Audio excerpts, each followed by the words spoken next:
Carabao Cup semi-final, Newcastle taking the first leg 2-0 at the Emirates Stadium. Arsenal showing up, but unfortunately not putting the goal in the back of the net.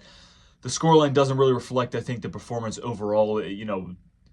Before I even say anything more, this is not a Mikel Arteta issue. This is a striker issue. This is a clinical attacking forward issue. You saw Martinelli with his chance. Okay, obviously Timber, no, he's not an attacking player. Had a free header. Havertz had a free header later on in the second half. I think the XG was almost 3 compared to Newcastle's, which was like 0.94. And I hate using stats like that and using, these specific numbers, things like that, just to try to get my point across.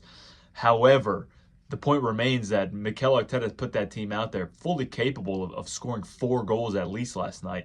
You saw Alexander Isak, probably the most informed striker in Europe at the moment. 1 chance, 1 goal. It was a very, very good touch from Jacob Murphy to take it away from, I think it was Gabriel and maybe it was Timber. 1 touch took him away from 2 players. It wasn't the greatest touch, obviously, but he did mean to do it. It fell to Isak's feet, and that's a goal. I mean, that's the player who doesn't miss from there. I mean, Mikel was full of praise after the game for Alexander Isak. Obviously, I don't know if he's a well-known long-term target, of Arsenal, but certainly a player that would make any team better. I, for one, was a little skeptical for a while due to his injury record, but I think when you look at that player, what he brings, I mean, he's just old school striker, really, really old school.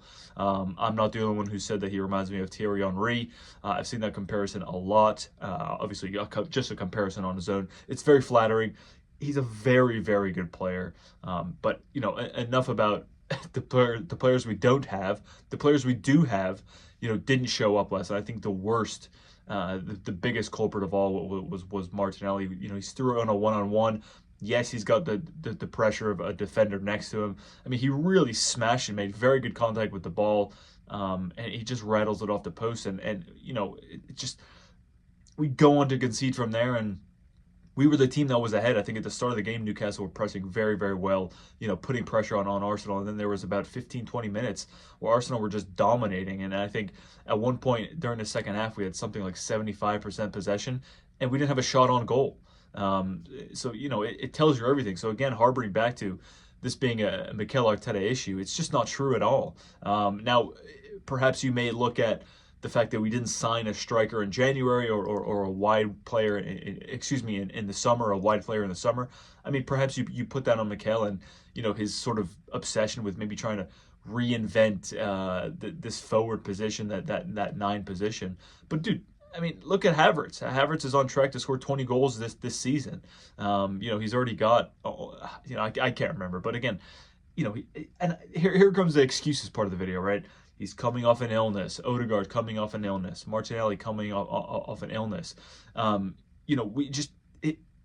can say that, and I'm not trying to make excuses because, our best player last night, yet again, was 18-year-old, Miles Lewis-Skelly, who again is playing out of position at that left back. I mean, the dribbling last night, the way he brings the ball forward, we were dying for that in the midfield. And maybe if it wasn't for the injuries that we have to Ben White, to Tomiyasu, obviously Calafiori was left on the bench yesterday.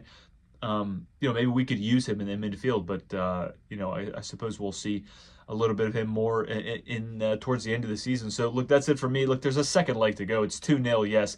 We beat Newcastle 4-0 last season. I think maybe that wasn't at St. James's Park, but this is a team that is beatable. They're on a very good run at the moment.